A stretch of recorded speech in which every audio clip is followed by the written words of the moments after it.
Hello friends, welcome back to our channel. In this video, we will look at how to reset GameSir G7SC.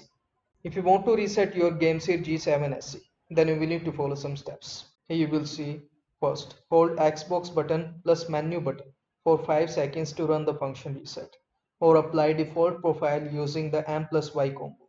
Then the ABXY button or D-pad on G7SE/G7HE is double clicking or registering the wrong input. The bumper is auto clicking etc.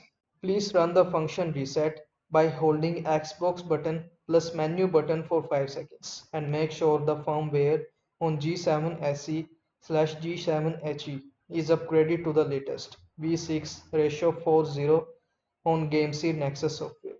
If the latest version does not show on Nexus software, please use the manual upgrade on PC. So these are the steps you need to consider if you want to reset your GameSir G7SE. If you find this video helpful, so please like this video and also subscribe our channel. Thanks for watching.